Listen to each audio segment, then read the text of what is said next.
안녕하세요. 오늘은 출애굽기 27장에 대해서 나눠보도록 하겠습니다. 27장은 이제 세 가지 이야기입니다. 이제 성막 앞에 있는 이제 그 제단, 이제 놋 제단입니다. 제단에 관한 이야기, 그리고 그 앞에 뜰이 있습니다.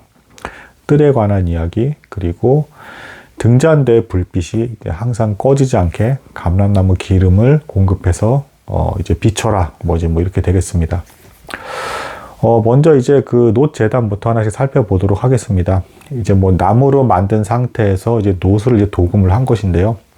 여기서 당연히 이제 그 네 모퉁이에 뿔이 있는데 이 뿔에다가 이제 그 줄 같은 걸 연결을 해서 재물을 고정시키고요. 여기서 희생 제사를 드리는 겁니다. 그러니까 이제 백성들이 희생 제물을 드렸을 때 이 제단에서 이제 실제로 희생 제사를 치르는 것이죠.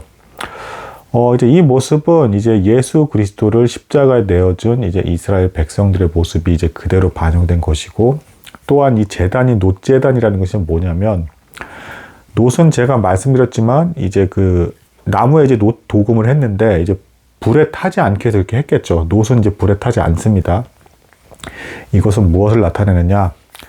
예수 그리스도의 십자가의 사역이 하나님의 진노를 감당할 것인데 그 진노를 온전히 감당할 것이다. 그래서 이 놋은 여기서는 성도의 믿음이라기보다는 예수 그리스도께서 하나님의 진노를 완전히 감당하실 것이다. 특히 예수 그리스도의 인성과 신성이 있잖아요. 근데 그 인성조차도, 그 몸이 찢겨나가는 그 인성조차도 하나님의 진노를 온전히 감당하실 것이다. 이로 말미암아 이 제물로 희생된 어떤 이 고기를 백성들이 먹죠. 그래서 예수 그리스도에게서는 이것이 죄로 인한 희생이 되겠지만 그 백성들은 그런 말미암아 구원을 얻을 것이다. 천국의 잔치에 이르게 될 것이다 라는 것을 모형적으로 보여주는 어떤 이제 상징이 되겠습니다. 이 제단의 특징이 네 모퉁이에 이제 뿔이 달려 있는데요.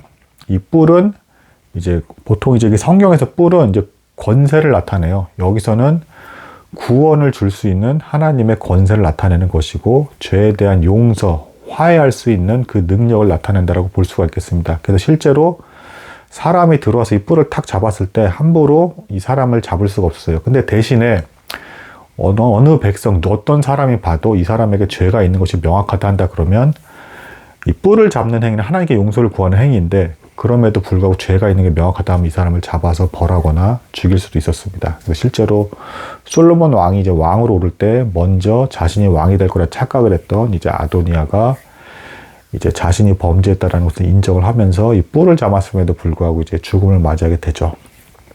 이런 이제 그 제단에 얽힌 어떤 이야기가 있고요.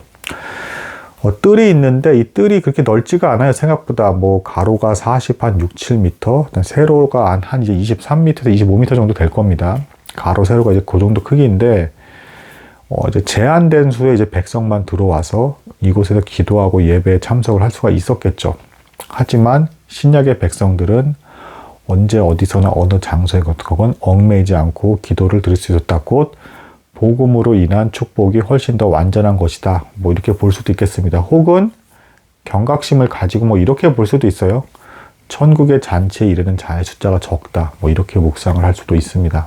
그리고 이 뜰까지를 포함을 해서 이제 성막 바깥쪽에 그 뜰까지를 포함해서 또 경계선이 또 있었어요. 세마포 천으로 이제 둘은 경계선이 있었는데, 이 세마포는 이제 성도들의 옳은 행실을 나타낸다. 이렇게 볼 수도 있고요. 그러니까 이제 구별된 어떤 백성이라는 증표가 되겠죠. 그러니까 교회라고 해서 이 세마포 이제 구별되는 그 장소까지를 포함해서 통째로 이걸 다 교회라고 이제 보기도 합니다. 또 한편으로는 원어적으로 조금 묘하게 연결되는 부분이 있는데, 던지다라는 뜻이 있어요. 이 세마포라는 이 단어 자체에. 그래서 다윗이 골리앗을 쓰러뜨릴 때 이 물맷돌을 던졌죠. 여기서도 이제 올바른 어떤 성도의 행실에 의해서 결국에는 대적인 골리앗이 쓰러지는 것처럼 성도가 승리할 것이다. 이렇게 또 이제 확대해서 해석을 하기도 합니다. 자, 이제 마지막으로 이제 그 등잔대 불빛이 이제 꺼지지 않게 하는 이제 그 감람나무 기름에 대한 이야기가 나오는데, 자, 여기서 이제 특징들은 지금 백성들이 다 이 재료를 공급해야 돼요. 이제 감람나무 기름도 역시 백성들이 가지고 있는 것을 드려야 하는 것입니다.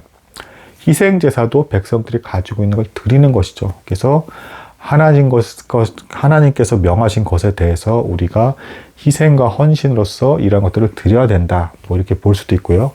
이 드려진 것을 통해서 상징적으로 나타내는 것이 또 있습니다. 감람나무유는 참고로 어떤 나무냐면 이 성장하기까지가 굉장히 많이 시간이 걸리는 나무예요. 열매를 보기까지 굉장히 많은 시간이 걸리는 나무. 그래서 한 30년 정도가 걸린다고 합니다. 그래서 이스라엘 백성 자체를 나타내기도 해요. 열매 맺기 참 힘든 백성, 족속들.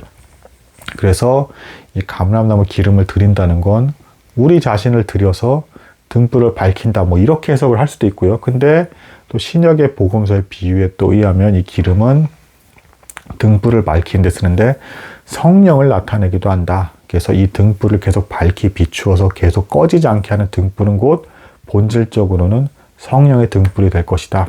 성령께서 비추실 때 이 불은 꺼지지 않을 것이다. 이것을 이제 제사장들이 관리 감독을 하면서 꺼지지 않게끔 나타내어야 했다. 뭐 이렇게까지 볼 수가 있겠습니다. 오늘은 여기까지 하도록 하겠습니다. 감사합니다.